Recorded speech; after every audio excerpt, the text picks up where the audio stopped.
Vous voyez des images en direct du Palais de justice de Montréal. C'est l'arrivée d'Éric Salvaille en ce troisième jour des procédures, troisième jour de procès dont il fait l'objet. Donc, ça va se passer dans une salle du troisième étage. Yves, donc, je vous fais confiance. Vous avez essayé de lui parler. Toujours pas de commentaire d'Éric Salvaille? Oui, bonjour Jean-François. Effectivement, Éric Salvaille vient d'arriver au Palais de justice de Montréal au cours des dernières secondes. Vous allez probablement entendre dans les prochaines minutes cet extrait. En fait, il n'a pas encore réagi à nos questions qu'on lui a posées. Principalement, je lui ai demandé s'il était satisfait du travail de son avocat parce qu'hier, Maître Michel Massicotte a contre-interrogé pour la deuxième journée consécutive Donald Duguay, le plaignant dans ce dossier. Je vous dis que ça a été un contre-interrogatoire passablement serré et corsé.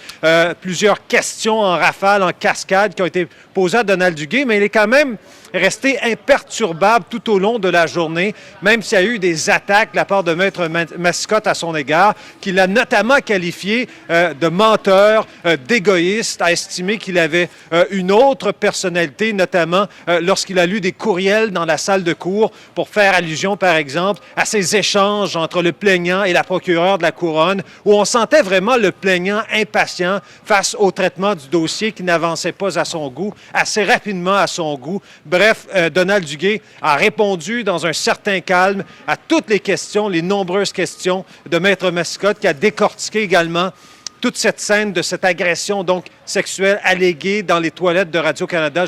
On s'en rappelle, c'était en octobre 1993, dans le cadre d'une journée où on s'était costumé, notamment du côté des employés. Et là, il a passé ça donc en revue, cette scène-là, Maître Massicotte, en décortiquant tous les faits allégués dans cette affaire. Et encore là, M. Duguay a répondu qu'il a voulu donc se défendre face à un viol potentiel. Encore là, il est resté imperturbable. Alors, le contre-interrogatoire, il est terminé, Jean-François. Maintenant, c'est la troisième journée de ce procès. Et là, ce sera donc 4 personnes qui viendront témoigner, donc possiblement des amis de Donald Duguay, mais également des ex-collègues de travail de Radio-Canada de M. Duguay. Leur identité ne sera pas dévoilée. Il y a une ordonnance de non-publication à cet égard. Cependant, on pourra probablement, évidemment, rapporter leur témoignage. Je ne sais pas si on est en mesure de voir l'extrait et d'entendre l'extrait de l'arrivée d'Éric Salvaille. Ouais. Si c'est le cas, on écoute ça. Hier, votre avocat donc, a amené plusieurs contradictions en lien avec le témoignage du plaignant. Est-ce que vous doutez justement de la crédibilité du plaignant, M. Salvaille? Jugez-vous que votre avocat l'a mis suffisamment d'un cadre pour pas que vous ayez à témoigner? Allez-vous témoigner, M. Salvaille? Allez-vous donner votre version des faits?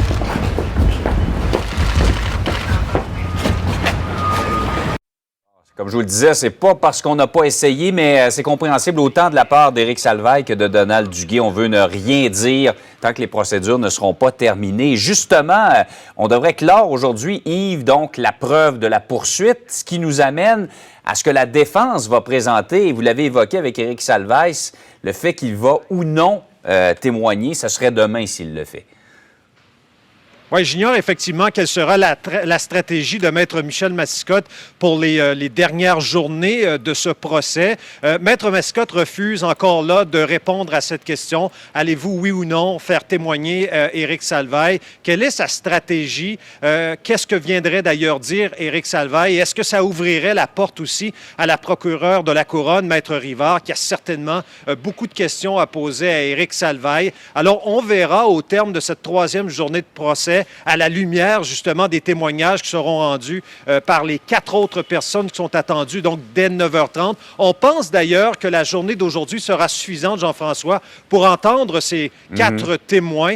Quand je dis témoins, ce sont des gens qui n'ont pas été témoins de ce qui s'est passé entre Éric Salvaille et le plaignant Donald Duguay, parce que dès le début de la semaine, lorsque M. Duguay a raconté donc les événements survenus il y a 27 ans, Maître Massicotte lui demandait toujours « Étiez-vous seul lorsque ces allégations, cette agression alléguée ou ce harcèlement ou ces attouchements auraient eu lieu. Et M. Duguay disait toujours, oui, nous étions seuls, mais soulignait le fait qu'Éric Salvaille semblait justement faire en sorte d'être seul avec M. Duguay pour poser de tels gestes allégués. Alors, c'est à surveiller dès 9h30 dans la salle de cours ici au 3e étage. Et encore là, on tentera évidemment de savoir auprès de Maître Mascotte, on va insister auprès de lui pour savoir si Éric Salvaille va témoigner demain pour cette dernière et 4e journée du procès ici au Palais de justice. On devrait à tout le moins être fixé d'ici la fin de la journée. Effectivement, la défense va annoncer ses couleurs. Yves, on vous laisse aller vous préparer pour la reprise des audiences. Merci. On va